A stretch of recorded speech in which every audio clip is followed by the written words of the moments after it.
was music. And so you would make your way to that with me, and I will look and see who gets there first so they can read it. No, I'm kidding.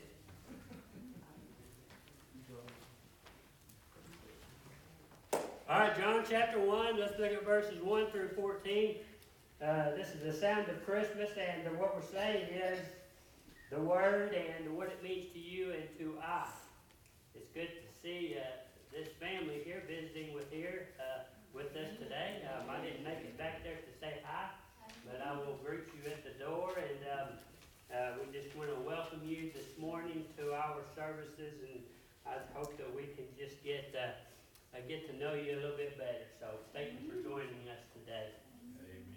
Amen. It's a blessing, and we got to see Michael baptized this morning. It's always a blessing to be able to do that on a Sunday morning and show them that people are still following Jesus Christ and His obedience as we answer ours. Our call to be obedient to Him. I have a few stories I want to share with you this morning, just as an introduction into the Word, and as we look at the light and the true light, and whenever the Word becomes flesh. But let me just read a couple of stories that I have for you this morning. Poor Glenda, that was just a lady that I met at a nursing home this past week, didn't know where to turn. Here she was, 16 years old, pregnant, out of wedlock, with some very tough decisions to make and some very rough days ahead of her. And the question she said was, if only God would tell her what to do. John, this was the second person I spoke to, just as we met on Tuesdays. We usually meet as men down in Lubbock at different places. But John, he feels that he has been called to ministry. This kind of reminded me of my call to ministry, because I also answered the same call in midlife. But John, he had been called to ministry. His friends have been encouraging, as well as his wife, but can he really make such a drastic career change in midlife? He wishes and prays that God would give him a clear understanding. That's what we need to remember. God does give us clear understanding of His Word. It's up to you and I to see what the Words say and what they mean, and discern those things as we look into the Word that we're about to look at. Hank was widowed a year and a half ago. His wife meant everything to him. The world just doesn't seem the same to him. He gets every morning thinking of breakfast and conversation, but there's no one to talk to. Everything in the house is a reminder of 54 years of companionship and love. Sometimes he wonders if God really cares about him anymore. Well, today we're going to learn that God always cares about us as we move forward in our relationship with Him. That care and that love is unwavering. It's unchanging. He always loves us from day one to the end. He's always there for us. And then I ask, and then there's you. He cares about you. He loves you. And He shows us this from the day to day as we live our life. So perhaps you too are waiting for a word from God. There are decisions to make, bills to pay, dirty laundry waiting to be washed, and in the midst of your everyday life, whether it is because of a struggle or an inner conflict, or even in the midst of joy, you desire a word from God. And I can tell you just from my own experience, I desire a word from God each and every day. When I wake up, I'm waiting to hear from God. I'm waiting to hear that message that He has for me. I'm waiting to hear the guidance that He has for me. God, what do you want me to do today? God, where are you leading me today? Well, as you look there in your bulletin insert, the word that Jesus has for us, the sense that we have from our word that we're going to be looking in, John chapter 1, is the sound of Jesus, and that is, I love you. And Jesus, he continues to tell us this. But first, let's go ahead and look into John chapter 1, and let's look at this. As I just start into this word that we speak of, theologians would call this word reincarnation. We call it Christmas. So you need to remember those things as we look into the word, as it was reincarnated as Jesus Christ. He was born in Bethlehem. And as the word became flesh and as it became truth, he also became knowledge of you and of me. So it's in the word, it's in the beginning, and it's still, and it's in the future, and it will continue to be.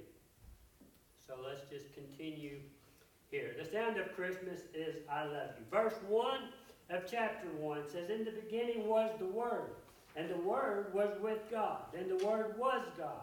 He was in the beginning with God. All things were made through him, and without him nothing was made that was made.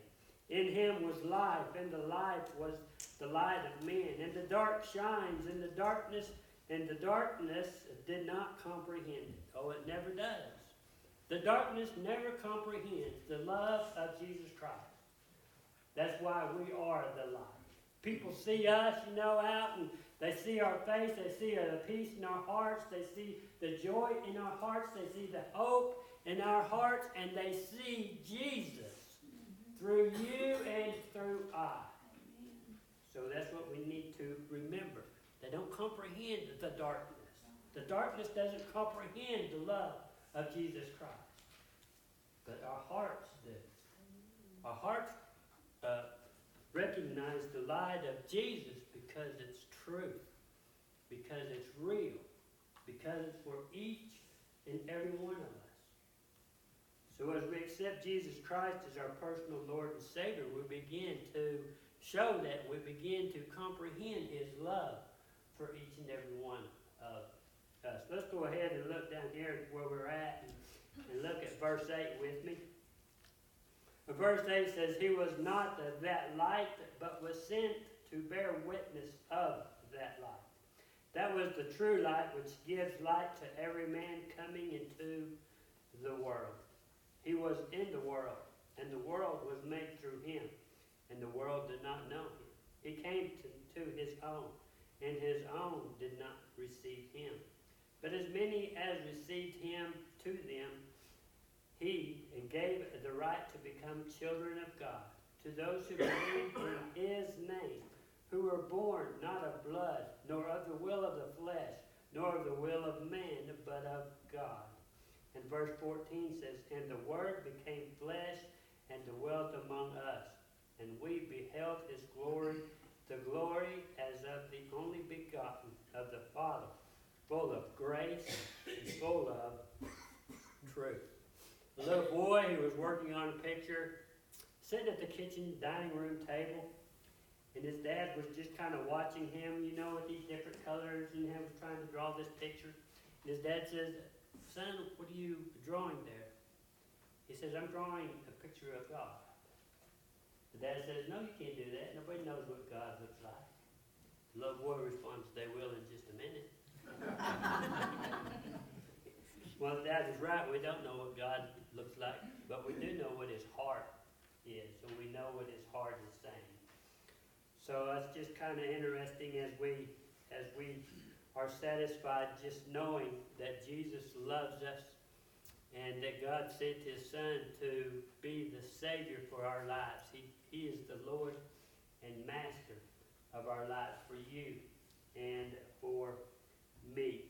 And through that, we can kind of get a glance of what God looks like, and we can also see, as we can see the reincarnation of Jesus Christ here as the Word became flesh, as God became flesh, and we see that through this.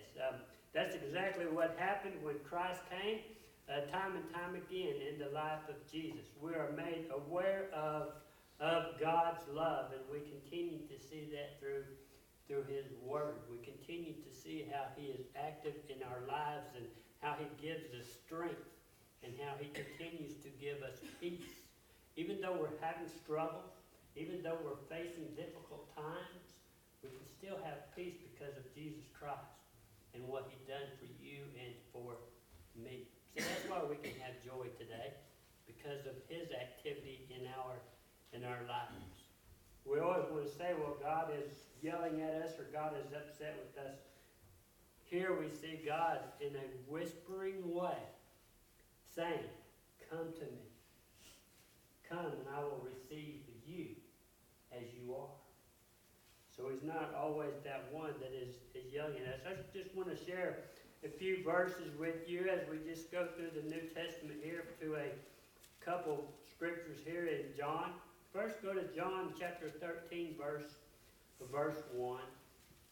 And as you go there, just let me remind you of a story that we're told in Mark, and that is of the rich young ruler, where he's wanting to know, what is it going to take to be saved? Well, Jesus Christ, He begins to tell him the story and to describe to him what it's going to take there in Mark chapter 10, verse 21. And of course, the rich man, he does reject Jesus Christ, but still, Jesus Christ showed him love. He continued to love him. So we need to understand that. So if you made your way to John chapter 13, verse 1, let's read this verse and see what took place. Now, before the feast of the Passover, when Jesus knew that His hour had come, that He should depart from this world to the Father, having loved His own who were in the world, He loved them to the end. That's what Jesus does for you and for I. He loves us from the beginning to the end. Those that accept Him, He loves today and forever. Have you accepted Him? Have you received His love, His for unfailing love? Because that's what He offers. It is unfailing. It is unchanging. It's no different today. It's not going to be different tomorrow than it was yesterday. It is going to continue to be the same. The next verse I'd like for you to look at is John chapter 15 of verse 9. Just as we get ready here and we see this, and so we need to realize that this verse, as we look into this verse, this isn't something that's going to go away. It's not something that is going to be changed. It's going to be here for you and for me. I like this little verse right here because we see the word abide. Well, what abide is accept. Jesus say, accept. Abide in my love. Accept me in my love. That's what we are to do, is to accept Him. So verse 9 of chapter 15 there in John says, as the Father loved me, I also have loved you. Abide in my love. He says, accept my love. You can have the assurance of my love. So you accept His love and be concerned with how we are obedient to Him. That's something that we need to realize. It's not going to change. It's here. It's not going anywhere. And so just know that it's there for forever for you to accept. The Apostle Paul, he wrote, I'll just read this verse to you. For I'm sure that neither death nor life. This is kind of another one of those verses that we can look at and know for sure that His love is here as you just make reference note of this scripture. That death nor life, nor angels nor rulers, nor things present nor things to come, nor powers, nor height, nor depth, nor anything else in all creation will be able to separate us from the love of God in Christ Jesus our Lord. You know what can separate you from the love of Jesus Christ? You and you alone. It's your free will to choose whether you accept or whether you do not accept. So you either reject or you accept. There's nothing else that can pull you away from the love of Jesus Christ except for you and for you alone. Your parents can't do it. Your friends can't do it. Your grandma and grandpa can't do it. Your mom and dad can't do it. You and you alone are the only one that can decide either to receive the love of Jesus Christ or to run and turn and reject His love. I want you to make a little note, because we sing a song sometimes that has a word in it, and that is the word lily. The lily of the valley. You need to make a note of the word lily. The word lily has a description of the word Nazareth. You need to remember that. As you sing that song, Lily of the Valley, well, that's what that word means, lily. And in other descriptions, it is Nazareth. So who is the Nazareth? Our Lord Jesus Christ. The lily of the valley, that's speaking of Jesus Christ. As you look into that song, that's what you're singing of, and that's what you're looking at in just those things. So as I close and as we come to our time of invitation, I just want you to know that's what's taking place in the Word, right here and right now. Jesus Christ, He comes to you and to me, and He begins to whisper within our hearts and say, I come now. I accept you as you are. Nothing changes. My love will never change for you, but He does accept you. He loves you, and that's what He's asking you. He's asking you to come and abide. He's asking you in a whispering voice, accept my word. For now I am flesh. For now I am here. For now I am here with you. For now I am alive. For now I am real.